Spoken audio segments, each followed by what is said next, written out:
I actually grew up in Guatemala. I spent my whole life there. I was there for 18 years. I moved there when I was 8 months old, born in Texas. But yeah, literally learned to walk and talk and everything in Guatemala. My first language was Spanish. So all the textiles I wear all the time are from there for the most part. Definitely started my love affair with fiber there, even though I don't think I knew it was happening at the time. I've always admired textiles, but and have always, not always, but since I was probably in middle school, have had like an embroidery element to my life, but it was always just like casual stuff. And it wasn't until a few years ago that I really noticed that like it was winding its way into my work so intensely, and I was kind of like, oh, this has got to be in part because I spent a lot of time around these things growing up, and there's something that makes me feel, I don't know, kind of at home in them, and comfortable in them. I feel sort of automatically fluent in fabric. I don't know. It's really interesting. So every region of Guatemala, every little state has multiple regions, and each part of each state of Guatemala has different dress, traditional dress. And of the like 20 cultures that have derived from the Mayan people, and who are considered Mayan cultures today, they all have their own color stories in their textiles, as well as symbology and the way that they dye things or fibers before putting them into weavings. And the way that they dye the fiber affects the way the weaving looks and the symbols they can create in the weaving. So if you are really well educated in Guatemalan textiling, you could potentially look at a piece and tell somebody where it came from, kind of down to the town, and whether it was for a woman or for a man. And there's usually a really cool sort of interplay between the full range of dress in like an area. So if you were to look at like men's dress and women's dress, there's an interplay between the symbology and the colors and all of this really cool stuff. Mm-hmm. So this is just sort of an example of this kind of pattern that's created here is dyed into the thread before it's woven. So there's like this incredible pattern making that happens in the dyeing process that's totally abstract and then gets put onto the backstrap loom and turns into this amazing pattern. And so these are traditions that are passed on in the weaving, culture, and like from generation to generation. In Spanish it's called jaspe. I don't know what it's called in English, but yeah, it's the process of dyeing a pattern into thread before you weave with it. It's all backstrap loom woven as well, so basically women, not only women, but women mostly will sit in sort of on their knees on the floor and usually tie the weaving to a tree.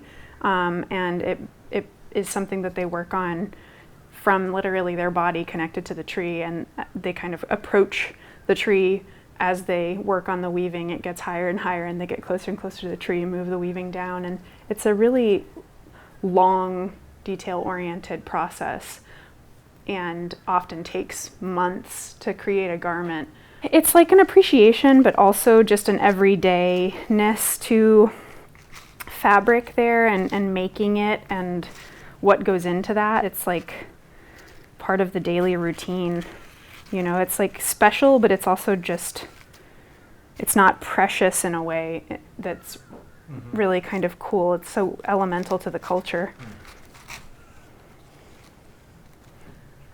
I mean, definitely Guatemala's colors are like impregnated into my creative process. I can't get away from what I find it satisfying in terms of color. And a lot of those combinations are found in textiles I grew up around. And a lot of those combinations were taken from the nature there. And so it's really wild. Like there's tons of fuchsia and magenta down there, and then there's bougainvillea everywhere, you know, and there's this really beautiful interaction between the plant life and the textiles that have always made so much sense, and it kind of attributes to this feeling when you're down there of peaceful cohesion to everything, from what people are wearing to what colors the buildings are painted to the plants. These are such beautiful fabrics. Like this color combination is this magenta, emerald, burnt orange is like one of my favorite combinations of all time, and I hadn't ever seen them all together in a textile, but I was like, of course. If somebody was gonna pull it off, it's gonna be this crazy country that like manages color so well. I remember getting here in college, and the year before, I took a gap year before I went to UVA, and worked in the US, and was just like, felt this weird loneliness from the lack of texture on every surface, which is not to say that surfaces aren't interesting in this country, but I was so used to the saturation of texture everywhere that there was this really interesting like sterility, I guess, in like space here that I wasn't used to, and very much craved bringing texture into my life in other ways. And I think that's kind of what started my wanting to take my art off the page a little, or off the canvas more. And I've done that for myself here. I like bring a lot of it into my life at home. But one of the things I really love doing through my pieces is bringing it to everybody else. Like even if it's in a contained space, I think it's really a valuable feature for meditation. And I think that that's kind of maybe a weird thing for people to connect, but I just feel like often we need a surface to settle on visually, to think, and it can't be too simple, but also can't be too complicated. And so how do you create these spaces that are deep enough for people to like kind of reach that golden moment mentally of they can relax and think about the things they need to think about without getting too consumed in you know, the concept or the figurative nature of something. And I really love both concepts and figurativism, but I also really think that texture is super valuable in that way for like peace of mind.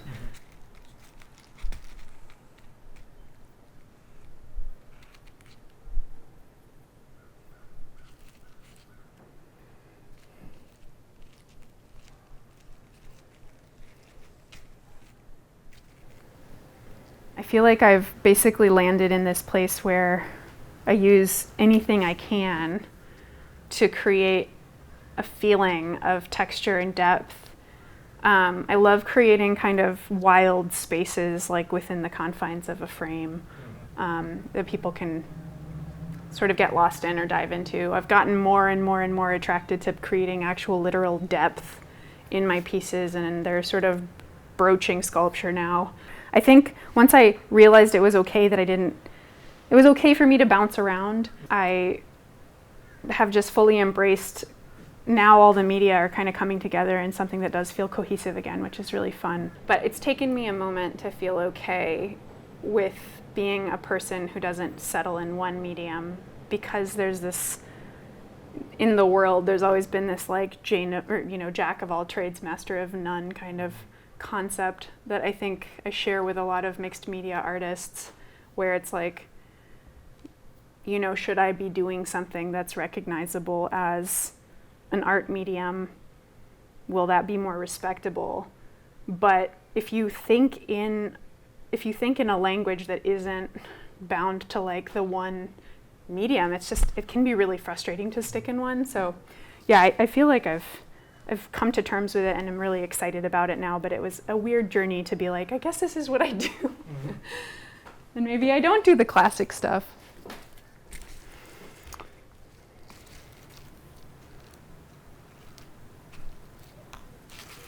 I love like making a call for single-use plastic stuff. Like I made a call for bread tags early in the year and like late last year, and ended up accruing quite a few of those, which I would like to continue collecting. A lot of these, I feel like some of these pieces that are made out of collected single-use things, or things that you might reuse, but like there's just too many of them, and after a certain point you're like, I can only reuse so many rubber bands. I love that I can make pieces with them now that could potentially work also as studies for larger pieces, like just as a part of a piece, and just kind of texture studies, like how can I make interesting, again, how can I decontextualize these objects we're so familiar with and make textures out of them that people don't immediately think, oh, bread tags, you know, like, but come around to realizing they're bread tags. That's like my favorite transition of thought for the audience, really. And I honestly, there's something about collections and like sheer numbers of things that really get a message across, especially to visual people. But if you're trying to talk about a problem that has to do with an overabundance of something, and you actually show people what that looks like, even in like on small scale, it really hits a point better, I think, than just talking about it. So I like creating that effect of like, these are hundreds of whatevers, all collected by, 5 people or whatever. I do have an affinity for objects, for like broken parts of things that are obviously man-made and tend to be really brightly colored, but have completely lost the rest of their thing, so you don't know what they ever were to begin with. I love the decontextualization of like a shard, because it has this sculptural quality to it that's just like innate, and I love that, because, I don't know if this might be lazy, but I basically feel like you don't need to do very much with it. It's kind of speaking for itself. You put it in a space and all of a sudden it can be a person, it can be like a thought, it can be whatever. But so those things, if I find like a really good shard, I like pick it up and put it in my pocket. My pockets have been really gross before, so I try to wash my clothes fairly frequently.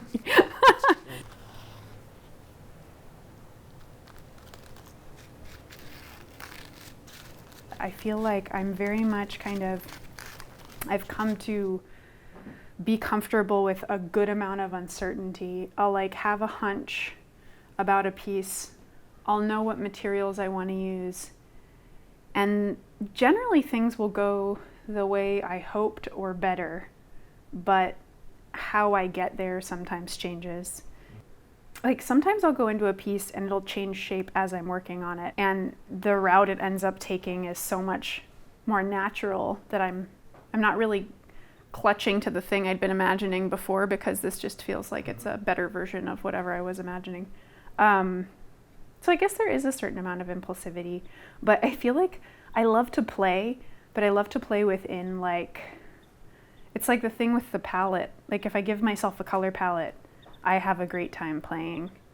If I give myself limitations on materials, sometimes it's much easier for me to like kind of go with the flow and create something that feels right than if I were to try to start from complete scratch.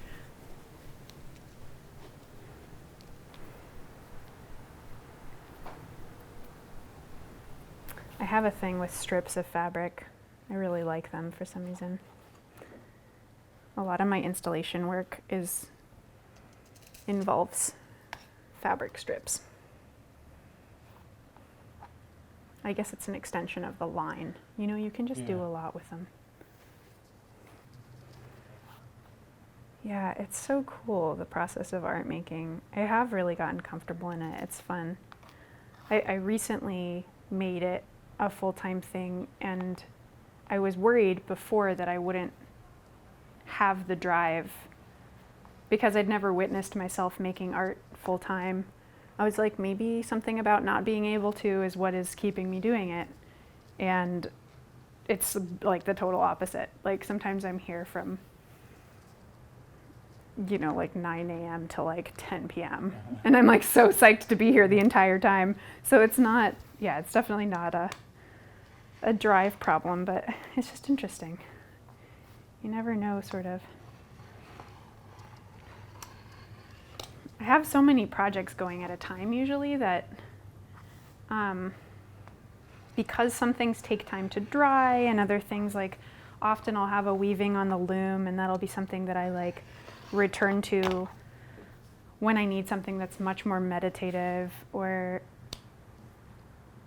I don't know, that weaving like hits a specific spot for me, and so often I'll have something on there and I'll go there every once in a while and work on that for a few hours, and then I might work on a piece or two on the same day that are separate from that have different processes. So I'm lucky to be able to come in pretty much every day, like to work every day regardless of how like inspired I feel, just because I try to leave it so that there's always a project that I can work on the next day.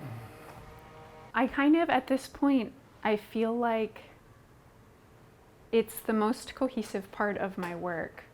So I do actually call myself a texture artist as opposed to a mixed media artist, because it just feels much more like it encompasses the entirety of what I do, including installation and potentially even like performance work.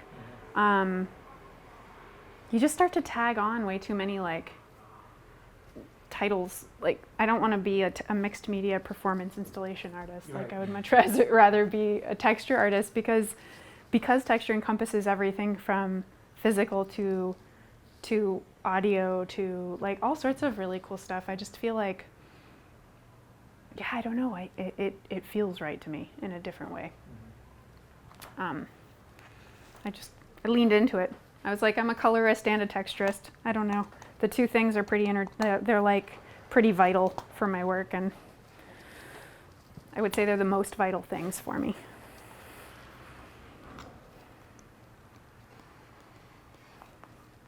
It is a little unconventional though. And this feels like, I mean, who knows what will happen, but this does feel like a language that I could continue like using in my art for a very long time, because it's so open and up for interpretation and up for changing with the material, but there is a feel that's cohesive about everything that I really love, and that feels authentic to me. Authentic and like less restless. It feels like even though I'm using a lot of materials, they feel like they're speaking to one another in a way that I really like.